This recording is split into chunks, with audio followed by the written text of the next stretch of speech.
The great hall of the Galactic Council gleamed with lights from 1,000 worlds. Delegates from across the galaxy sat in their assigned sections, their various forms creating a tapestry of colors and shapes that would have amazed any first-time visitor. But Ambassador Marcus Webb had seen this sight hundreds of times before, and today he felt nothing but a cold emptiness settling into his bones that the vote was being called. One by one, the council members raised their appendages, activated their voting crystals, or signaled their choice through whatever method their biology allowed. Marcus watched the display board as the numbers climbed. The Vrikith Empire had accused humanity of aggressive expansion into disputed territory. The evidence humanity presented showed clearly that the Vrikith had attacked human survey teams first, that human colonies had been established in unclaimed space, that every protocol had been followed. None of it mattered. Councilor Thrain of the Osiri stood at the central podium, his elegant form draped in ceremonial robes that shifted colors as he spoke. His voice carried the weight of centuries of diplomatic tradition. He spoke of balance, of the need for compromise, of how the younger species like humanity must learn patience. He never mentioned the 300 human colonists who died in the Vrikith attack. He never acknowledged the survey data. He simply smiled his diplomatic smile and called for wisdom and restraint. The final vote appeared on the board. 87 council members voted to censure humanity and strip their border protection rights. 12 voted against. 41 abstained. Marcus felt the eyes of the chamber turn toward him, waiting for the expected human outrage, the passionate speech, the appeals to justice. He had given such speeches before. They changed nothing. Marcus stood slowly and activated his communication link. The chamber fell silent. He spoke clearly and without emotion. Humanity respects the Council's decision. We will comply fully with all directives. We thank the Council for their consideration. He sat down. The silence stretched for several long seconds. Councilor Thrain looked almost disappointed, as if he had been prepared for a dramatic confrontation. Chancellor Voran, the Council's administrative head, nodded slowly and moved to the next item on the agenda. Marcus left the chamber without speaking to anyone. His aide, a young woman named Julia Grant, hurried to keep pace with him as he walked through the crystalline corridors of the council station.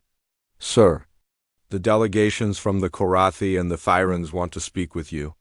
They voted against the censure. They want to express their support.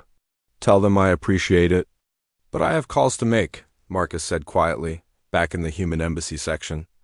Marcus secured the communication line and contacted Earth. The face of Admiral Patricia Okonkwo appeared on the screen. She was aboard the flagship of the Third Fleet, currently stationed in the disputed territories as part of a council peacekeeping operation. "I saw the vote," she said before Marcus could speak. "Orders. Begin withdrawal procedures. All human military forces are to return to human-controlled space. Follow every regulation, file every form, but I want our people out of council operations within 48 hours. Patricia nodded. "Understood. What about our support staff? The logistics teams, the medical units, the intelligence analysts embedded with council forces?" "Everyone comes home, Admiral. Everyone." Within hours, human ships across council space began receiving their orders. The instructions were clear and calm.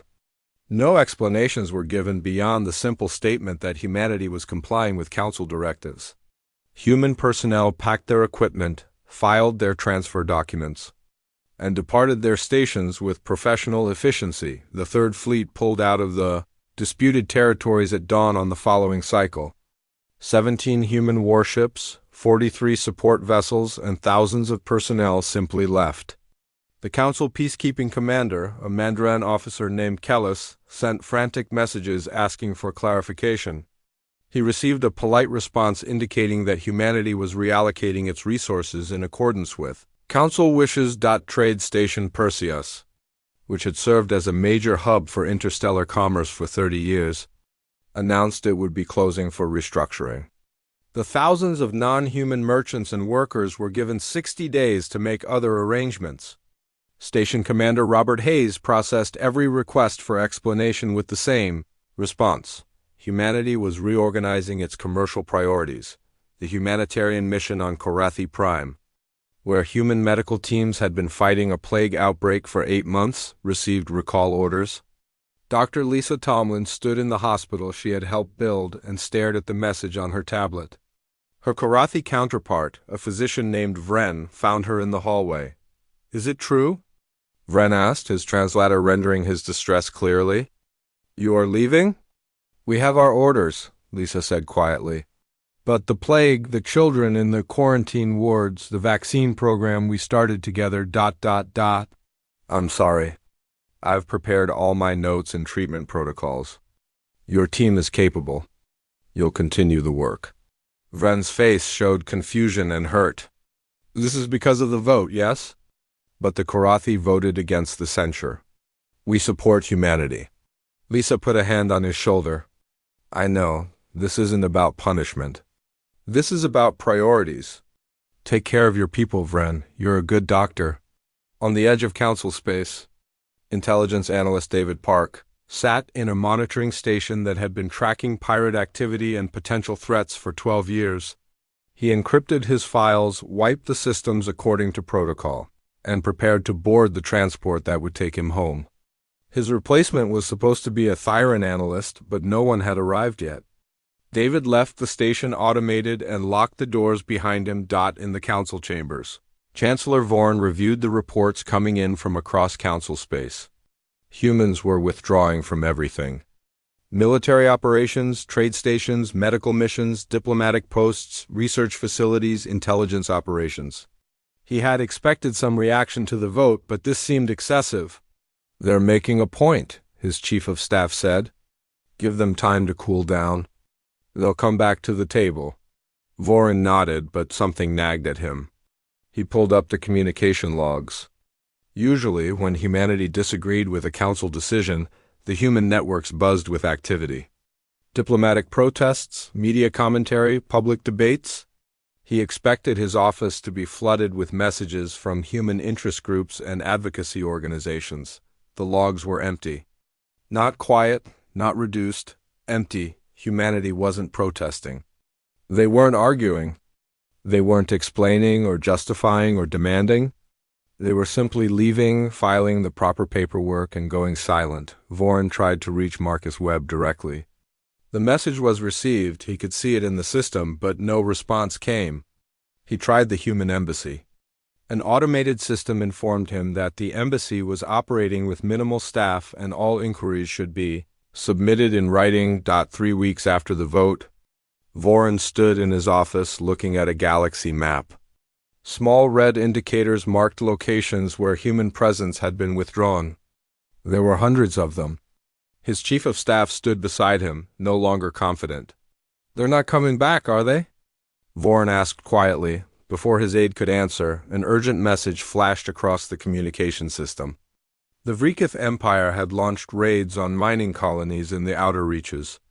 Council peacekeeping forces were scrambling to respond, but their coordination was chaotic.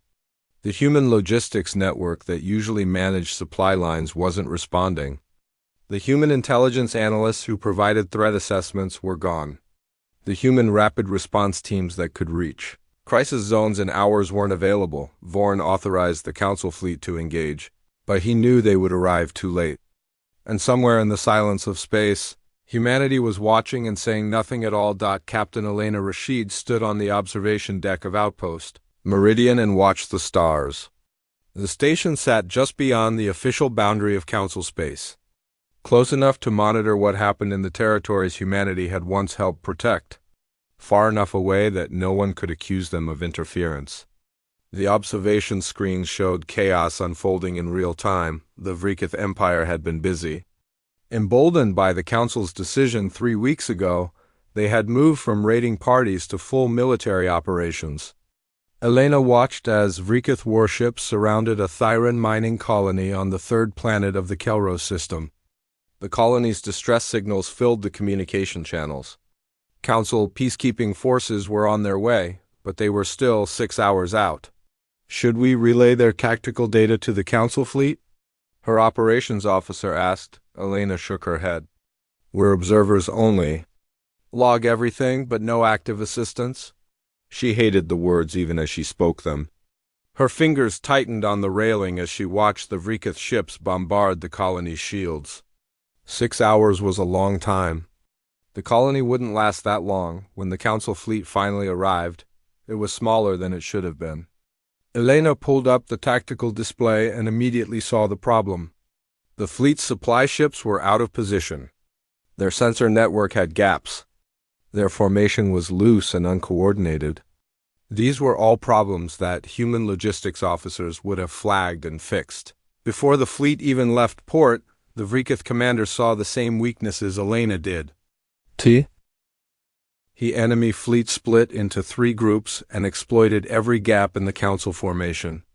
What should have been a straightforward defense turned into a desperate scramble.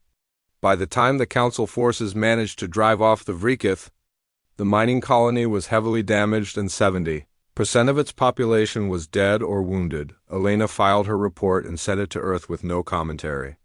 The facts spoke for themselves. Across Council space, similar scenes played out. Pirate attacks surged in sectors that human patrol ships had once kept clear. Trade convoys got lost or ambushed on routes that human navigators had maintained for decades. Emergency response times tripled, quadrupled, or failed entirely as the carefully coordinated networks that humanity had built simply ceased to function on the Korathi homeworld. Dr. Vren struggled with a plague outbreak that was spiraling out of control. The human medical teams had been gone for 3 weeks, and already the difference was crushing. It wasn't just the doctors and nurses, though losing them hurt badly. It was everything else. The supply chains that delivered medicine and equipment were breaking down. The data analysis systems that predicted outbreak patterns had gone silent. The manufacturing protocols for the vaccines were more complex than Vren had realized. He sent a formal request to Earth through Council channels asking for medical supplies and technical assistance. The response came back within 12 hours. It was brief and automated. Request denied. Human aid operations suspended per Council directive. Vren stared at the message. Per Council directive. The words felt like a slap. The Council had voted to censure humanity, to strip them of rights, and now humanity was simply doing exactly what the Council had asked them to do. They were withdrawing, pulling back, leaving the Council to handle its own affairs. He sent another message, this time directly to Dr. Lisa Tomlin, the human physician he had worked beside for 8 months. He begged her to reconsider, to come back to help save the children dying in quarantine wards. The message was delivered and read. No response came. In the Council chambers, emergency sessions became daily occurrences. Delegate after delegate stood to report new crises. The Theran representative wept openly as she described the Vrikith conquest of 3 of her people's colony worlds. The Korathi delegate presented mortality statistics from the plague that was now killing thousands per day.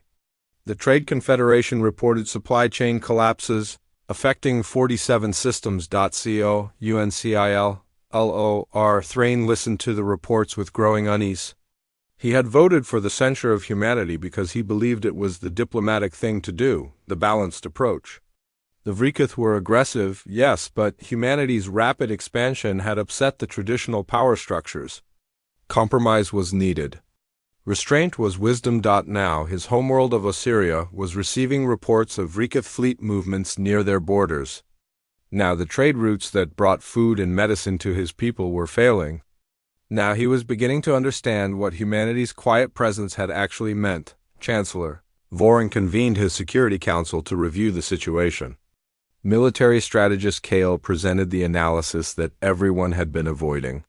For the past 80 years, humanity has been the backbone of Council military operations, Kale said, his claws clicking as he manipulated the holographic display. They provided 63% of rapid response capability, 78% of intelligence gathering, and 49% of logistics coordination. They did this while maintaining less than 20% representation in Council decision-making. Why didn't we know this? Vorin asked. We did know it, Kale replied. It's in every annual report. We simply never considered what would happen if they stopped. Trade Coordinator Lissa added her own grim statistics. Human commercial vessels carried 64% of all interstellar cargo. Their banking systems processed 71% of interspecies transactions. Their trade stations served as hubs for 89% of major shipping routes. Without them, alternative routes add weeks or months to delivery times. The economic impact is catastrophic. Voron looked at the data in disbelief. How did one species become so critical to Council operations? They volunteered, Lissa said quietly. For every operation, every mission, every crisis, humans volunteered. They asked for little in return. They just did the work. Medical Chief Torvin presented his findings next. Human pharmaceutical companies manufactured 89% of vaccines and 73% of antibiotics used across Council space. They did this at cost, sometimes below cost. They said it was good business practice to maintain healthy trade partners. Now those factories have ceased Council production. They're retooling for human markets only. The Security Council sat in silence as the full scope of human withdrawal became clear. It wasn't just military forces pulling back. It was everything. Every system, every network, every small act of assistance that had seemed routine was connected to humanity's presence. Can we negotiate? Voron asked. Can we offer them something? We can try, his diplomatic advisor said. But what do we offer? We voted to censure them. We stripped their border rights. We sided with the Vrikith who killed their colonists. What exactly do we have that they want? The answer to that question came 3 days later. Ambassador Marcus Webb appeared via hologram in the council chamber. Delegates rushed to their seats, expecting a speech, a demand, some kind of human response to the crisis. Marcus looked tired but calm. The human delegation wishes to provide the council with some information, he said. His hologram gestured and data files appeared on every delegate's screen. These are complete manifests of human contributions to Council operations over the past 80 years. Military assets deployed, lives lost in Council service, resources provided, crises managed. We thought you might want this for your records. The files were enormous. Thousands of pages documenting things no one had ever compiled before. Council members scrolled through reports of human ships destroyed defending Council worlds. Human medical teams dying fighting plagues on alien planets.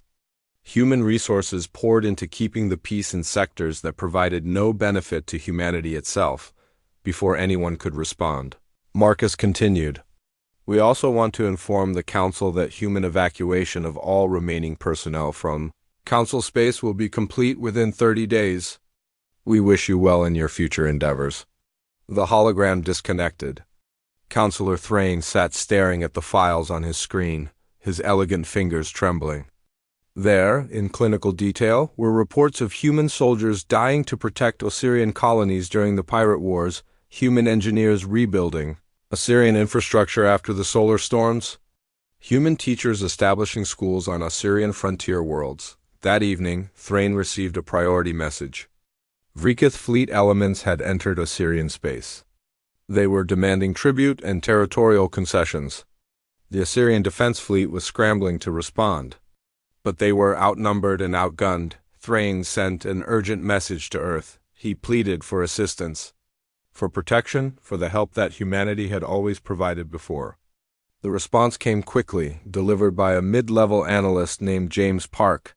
Humanity wishes Osyria well in this difficult time. We are confident the Council will provide appropriate support.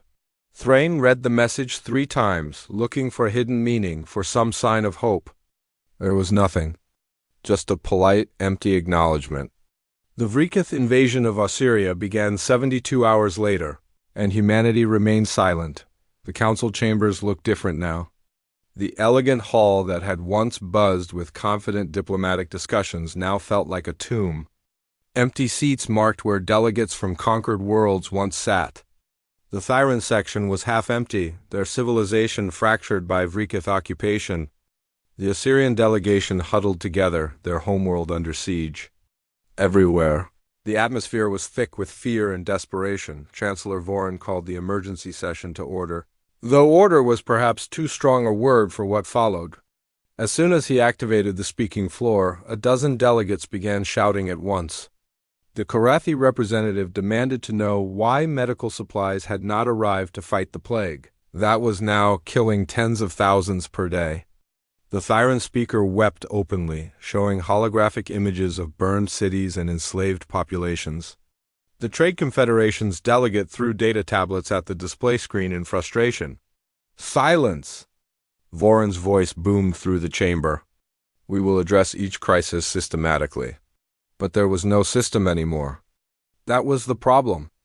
Trade Coordinator Lissa took the floor first and presented her analysis with shaking hands. "The galactic economy has entered complete collapse," she said. "Human shipping routes handled 64% of all interstellar commerce.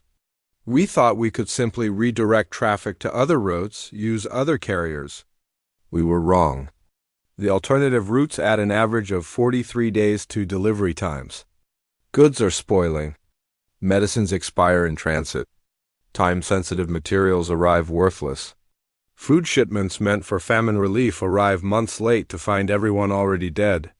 She pulled up a star map showing trade routes. The old network, maintained by human vessels, glowed in blue. It was elegant, efficient, connecting every major world in a web of commerce. The new routes shone in red. A chaotic mess of indirect paths and bottlenecks. "But it's not just the routes," Lissa continued. "Human banking systems process 71% of currency exchanges. Without them, trade negotiations that once took hours now take weeks. Letters of credit that human institutions guaranteed are worthless. Entire markets have frozen because no one trusts anyone else's currency anymore." A delegate from the Merchant Guild stood up. "Why didn't we know humans controlled so much of our economy?" "They didn't control it," Lissa said quietly. "They facilitated it. There's a difference. They built the systems and then invited everyone to use them freely. We simply never asked what would happen if those systems went away." Medical Chief Torvin spoke next, his voice hoarse with exhaustion. "The plague on Korathi Prime has spread to 6 neighboring systems. Human-manufactured vaccines and antibiotics were the primary pharmaceutical source for 89 council worlds. We have been trying to replicate their manufacturing processes for 3 months now. The technical documentation they left behind is complete and accurate, but our understanding was surface level at best. We relied on human expertise without truly learning how any of it worked." He displayed images from plague-stricken worlds. Bodies piled in streets. Quarantine camps overflowing. Medical facilities overwhelmed. The Korathi requested emergency medical supplies from Earth 6 weeks ago. The request was denied. I sent a personal appeal to Dr. Lisa Tomlin, the human physician who led the original plague response team. She did not respond. I sent follow-up messages to the 17 other human medical personnel I have worked with over the years. None of them responded. "They're punishing us," someone shouted from the back of the chamber. "No," Torvin said sadly. "They're ignoring us. That's worse." Military strategist Kale presented the security briefing and the news was devastating. The Vrikith Empire now controlled 41 systems, including 3 Council founder worlds. Their expansion was accelerating.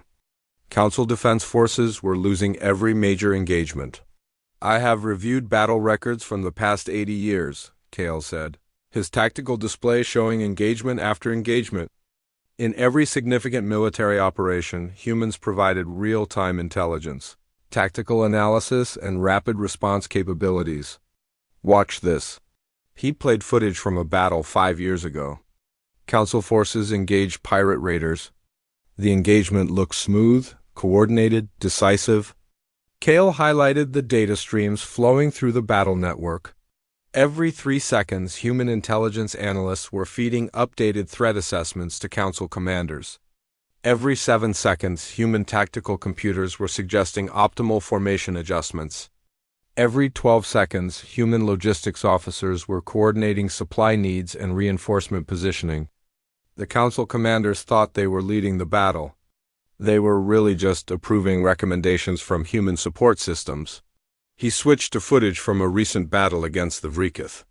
The same council commanders, the same type of engagement, but this time the fleet movements were slow, reactive, clumsy. Ships collided because no one was managing formation spacing. Weapons fire was wasted on hardened targets while vulnerable points went unexploited. Supply ships arrived too late or in the wrong positions. "We didn't just lose human military assets," Kale said. "We lost the institutional knowledge and systems integration that made Council military operations effective. Without humans, we're not a unified fighting force. We're a collection of individual species trying to remember how to coordinate." Counselor Thrain sat through the briefings with a growing sense of horror. His homeworld of Ossyria was fighting for survival. The Vrikith had established blockades around the major population centers. Food was running out. The Assyrian defense fleet had managed a few minor victories, but they were losing ground daily.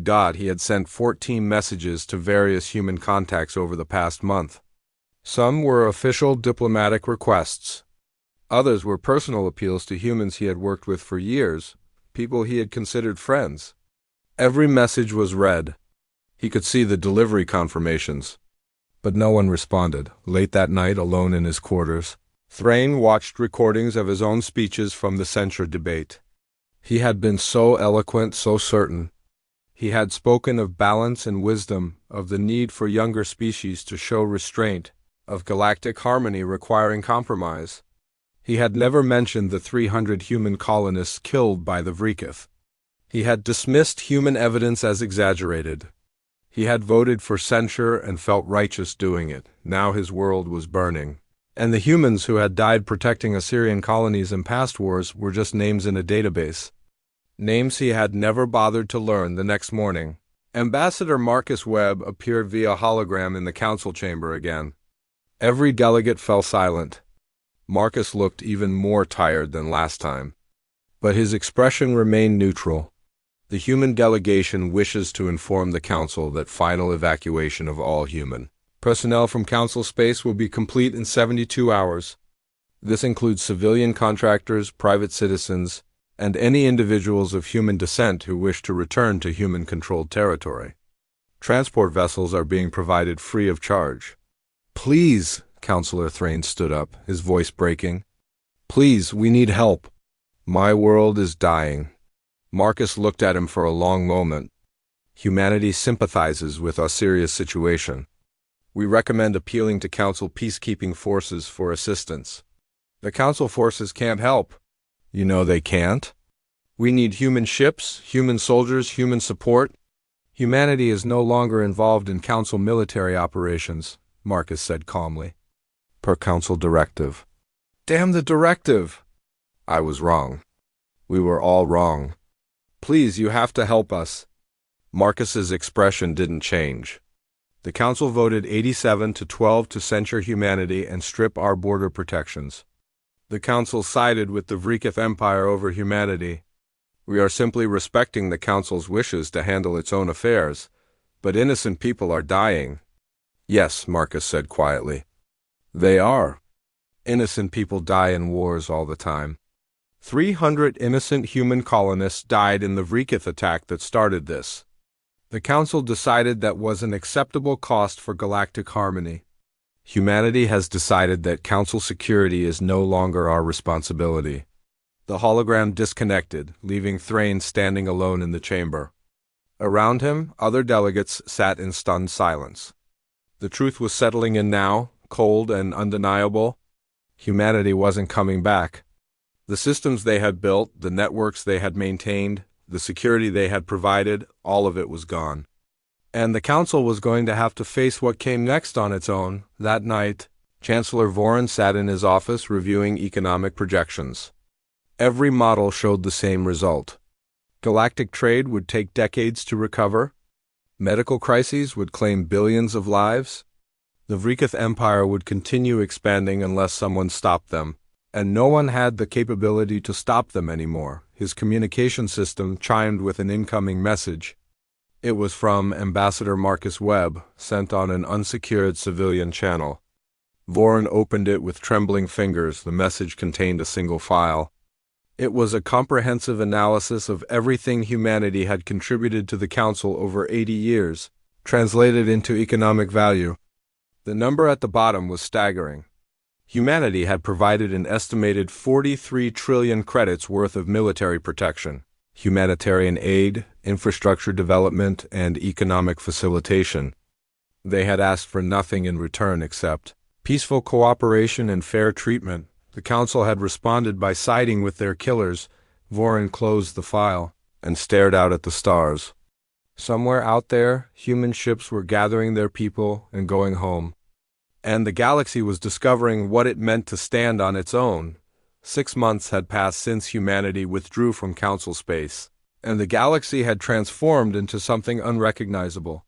Captain Diego Reyes stood on the bridge of Border Station Sentinel and watched the refugee ships stream past. Hundreds of them, thousands over the past weeks, fleeing from Vrikith-occupied territories or collapsing Council worlds. The ships were overcrowded, barely functional, desperate. "Captain, we're receiving another distress call," his communications officer reported. "Korathi transport vessel, main engines failing, life support critical. They're requesting permission to dock for repairs." Diego looked at the sensor display. The Korathi ship was barely holding together. He could see atmosphere venting from multiple hull breaches. There were children aboard. The thermal scans showed over 2,000 life signs crammed into a vessel designed for 300. "Log the distress call," Diego said, his voice carefully neutral. "Provide them with the coordinates for the nearest Council station and wish them safe travels." "Sir, the nearest Council station is 4 days away. They won't make it 4 hours." "I'm aware of that. Follow orders." The communications officer hesitated, then transmitted the message. Diego watched the Korathi ship struggle past the border station, its engines sputtering. He had watched 17 similar ships pass by over the last month. 3 of them had not made it to their destinations. He had filed reports on all of them, documenting every detail with cold precision. This was the new reality. Humanity observed, documented, and did nothing. Orders were orders. On Earth, the halls of the Global Congress were filled with heated debate. Foreign Director Rebecca Noor stood before the assembled representatives and presented the Council's latest communication. Chancellor Vorin had sent an official delegation to Earth requesting direct negotiations. The delegation was currently in orbit waiting for permission to land. "They're calling it a diplomatic mission," Rebecca said. "But we all know what it really is. They're here to beg." "Then we should help them," Representative Thomas Crawford said. He was old enough to remember when humanity first joined the Council, young and eager and grateful for a place among the stars. "People are dying out there. Entire civilizations are collapsing. People die every day," Representative Aisha Okafor countered. "They died when the Council sided with the Vrikith. They died when our colonists were massacred and the Council called it a territorial dispute. They died when human soldiers protected Council worlds for 80 years and got censured for our trouble." The debate raged for hours. Finally, President Alexander Winters called for order. "We will meet with the Council delegation," he announced. "But on our terms, in our space, with our agenda. Director Noor will handle the negotiations." The Council delegation landed in Geneva 3 days later.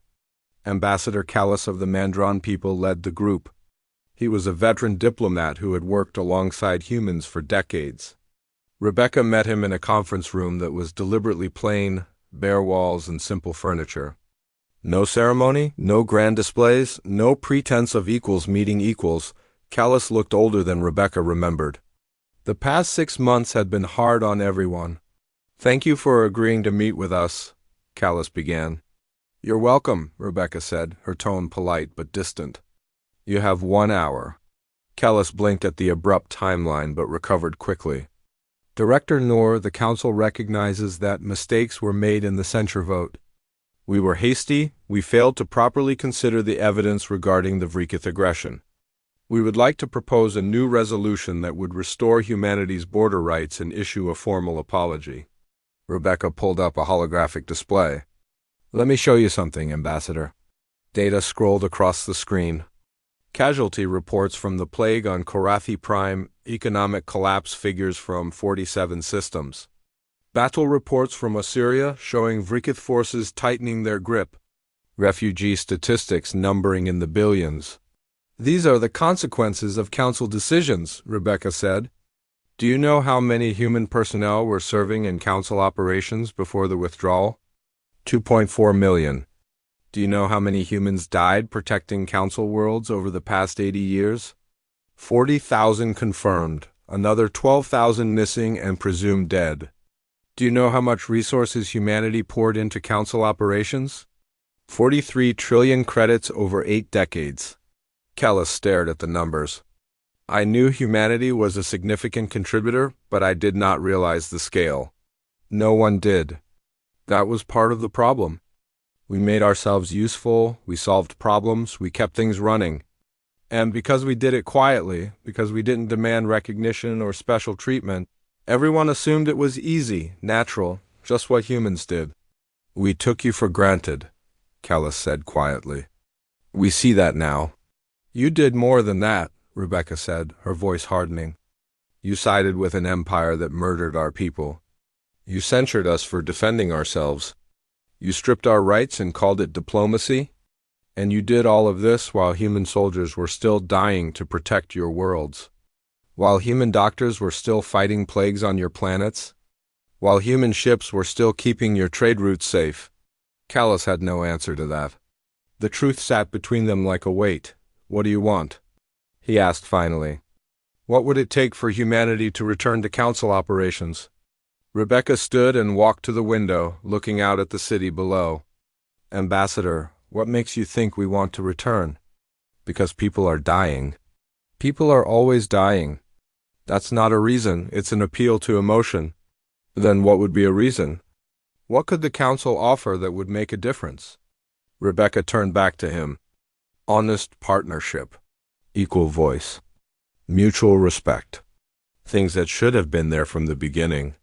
We can offer that. We can restructure the council, give humanity more representation, more authority. Can you? Rebecca asked. Can you really? Because 6 months ago, 87 council members voted to censure us. 12 voted in our favor. 41 abstained. Those numbers tell me that the vast majority of the council either actively opposed us or didn't care enough to support us. What's changed? The situation has changed. The Vrika threat is real.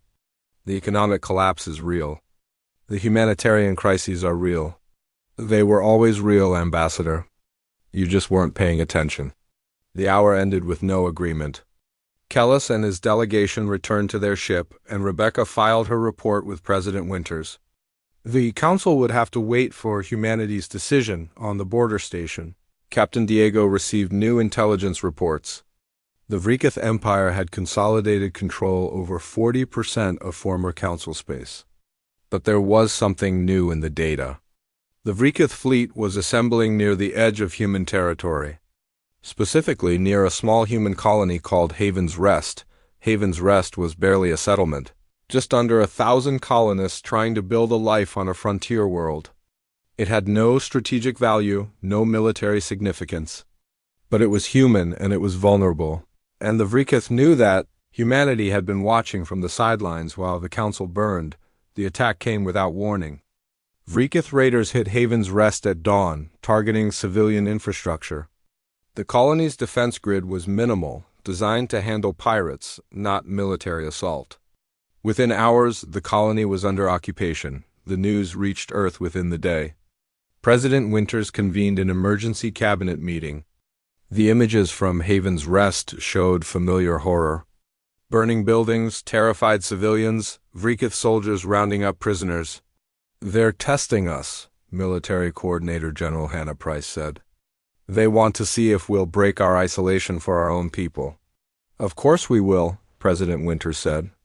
Prepare a military response immediately. Wait, Rebecca said quietly. Everyone turned to look at her.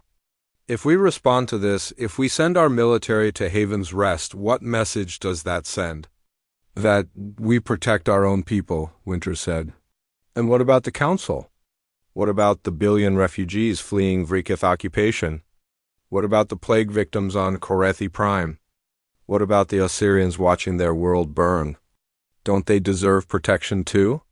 The room fell silent. The moral calculus was brutal and clear. If humanity would fight for 1,000 colonists but not for billions of council citizens, what did that say about human values? We can't save everyone, General Price said. No, Rebecca agreed. But we can decide who we are. We can decide what kind of species we want to be. President Winters looked around the table. We need to put this to a vote. Full assembly, emergency session. Every representative needs to weigh in on this. The Global Congress convened within hours. The debate was passionate and painful. Some argued that Haven's Rest must be saved, that abandoning human colonists was unthinkable. Others argued that humanity could not claim moral high ground while watching billions die because the Council had insulted them. In the end, President Winters made an announcement that shocked everyone. Humanity will respond to the Vrikith attack on Haven's Rest, but not as a military operation. We're offering transport and asylum to anyone who wants to leave Council space. Human or otherwise, any refugee from any world can request transport to human territory. We'll evaluate each request individually. It was a compromise that satisfied no one and offered hope to everyone. And in the silence of space, the Vrikith Empire watched humanity's decision and began planning their next move. The last human evacuation ship departed from Council space on a cold morning, at least as humans measured time. Admiral Patricia Okonkwo stood on the bridge of the carrier, determination, and watched the final transport clear the border markers. Every human citizen, every person of human descent who wanted to leave, was now safely in human-controlled territory. The operation had taken 30 days of constant work, thousands of ships, and unprecedented coordination. All personnel accounted for, Admiral, her executive officer reported. We're the last ones out. Patricia nodded slowly. Set course for home. Behind them, Council space continued its collapse. The Vrikith Empire now controlled more than half of what had once been Council territory.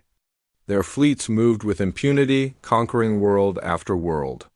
The Council's remaining military forces were fractured and demoralized, losing every major engagement, but the Vrikith had made one critical miscalculation.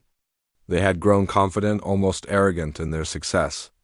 And when confidence turned to arrogance, mistakes followed. The Vrikith High Command decided to send a message. They had been testing humanity's resolve with the attack on Haven's Rest, when humanity responded only with evacuation offers rather than military force. The Vrikith interpreted it as weakness.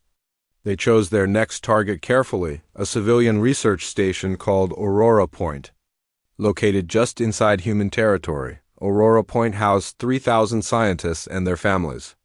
Studying stellar phenomena in a remote sector, it had no military value whatsoever. The attack was pure provocation. The Vrikith strike force arrived at Aurora Point and began their assault. But this time they had crossed a line that even humanity's careful patience could not ignore. This wasn't a Council world. This was humanity's home territory, humanity's civilians, humanity's responsibility. The response was immediate and devastating. Human warships appeared from hyperspace within minutes, not the hours or days that Council forces required.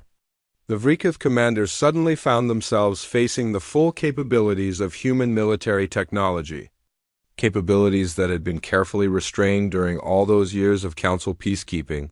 Operations. The battle lasted less than 30 minutes. When it ended, the Vrikith strike force was destroyed. Every ship, every soldier.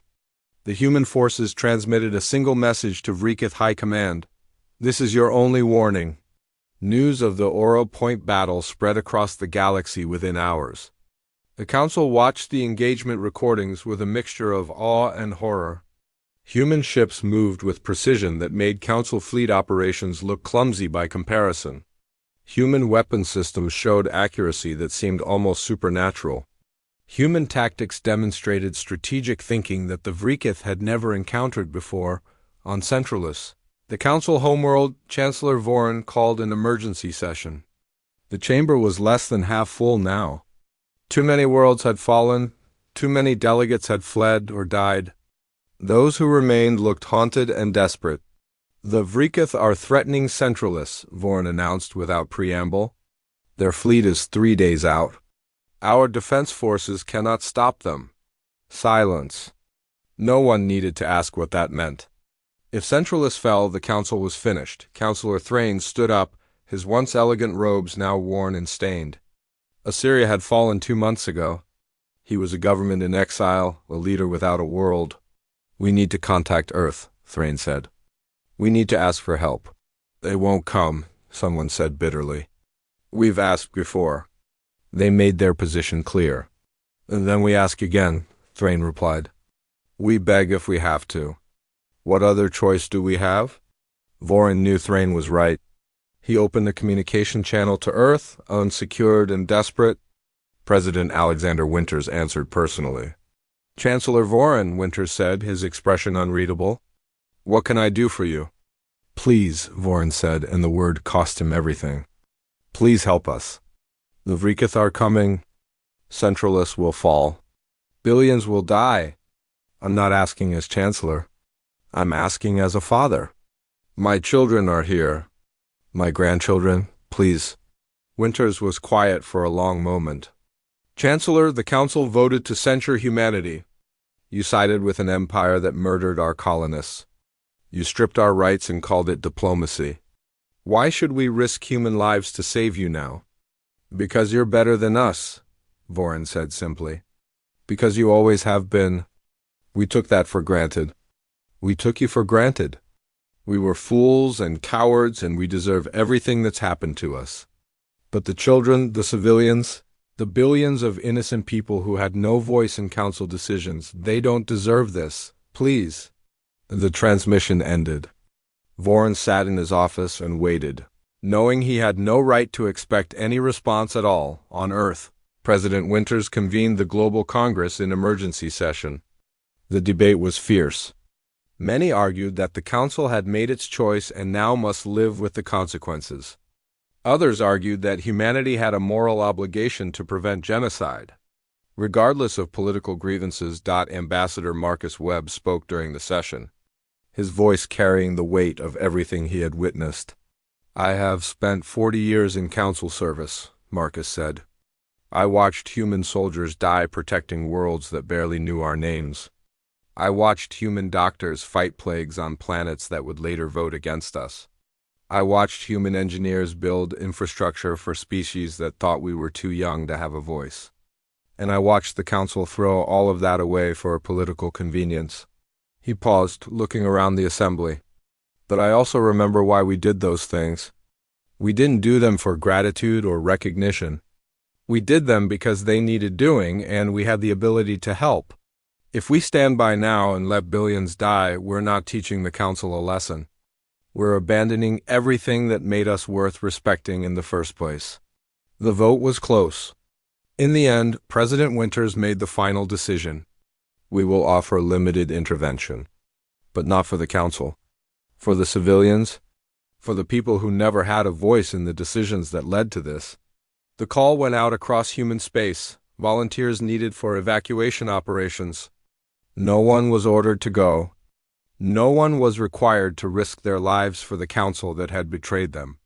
But thousands of human ships answered the call anyway.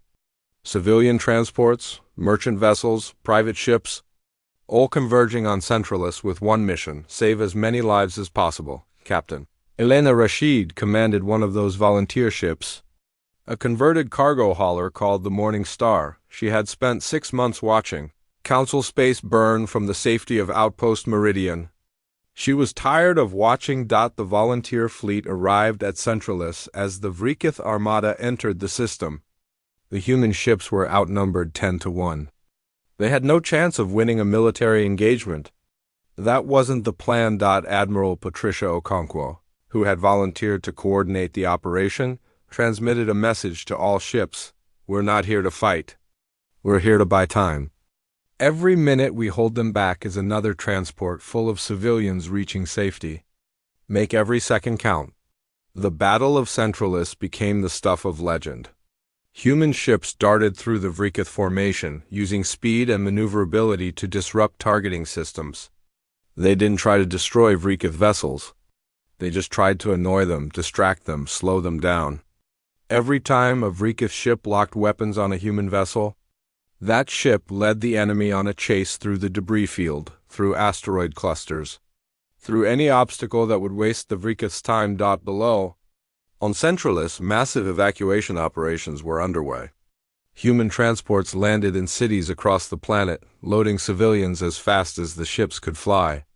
Counselor Thrain worked alongside human volunteers, helping organize the evacuation of government facilities. He carried children to transport ships, guided the elderly through crowds, did anything that would save one more life. Elena's ship, the Morning Star, took a hit while covering an evacuation zone. Her engines failed and she started falling into Centralis's atmosphere. She managed to crash land near the capital city, her ship a burning wreck. She pulled herself from the wreckage and immediately started helping with ground evacuations. Coordinating landing zones despite her injuries, the battle raged for 12 hours. The human volunteer fleet suffered devastating casualties. Ships were destroyed, crews were killed, and the Vrikith kept coming. But every hour of resistance was another wave of transports escaping to safety. By the time the Vrikith finally broke through the human defensive line, more than 3 billion civilians had been evacuated from Centralis. The Vrikith occupied what remained, but they had won an empty victory. The people were gone, saved by humans who had every reason to let them die. In the aftermath, the Council ceased to exist as a governing body. The survivors scattered across the galaxy, refugees in a universe that humanity had once helped to protect. Some species negotiated asylum in human territory. Others tried to rebuild on their own. The political structure that had ruled the galaxy for thousands of years was simply gone. 3 months later, representatives from the surviving Council species gathered on Earth for what they called the Constitutional Convention. It was held in a simple meeting hall in Geneva, the same building where Rebecca Noor had met with Ambassador Kellis all those months ago. Rebecca stood before the assembled delegates, looking out at faces marked by loss and trauma. Counselor Thrain was there, representing the Osirian diaspora. Medical Chief Torvin, who had survived the plague wars on Korathi Prime, Ambassador Kellis, who had lost his homeworld but not his dignity.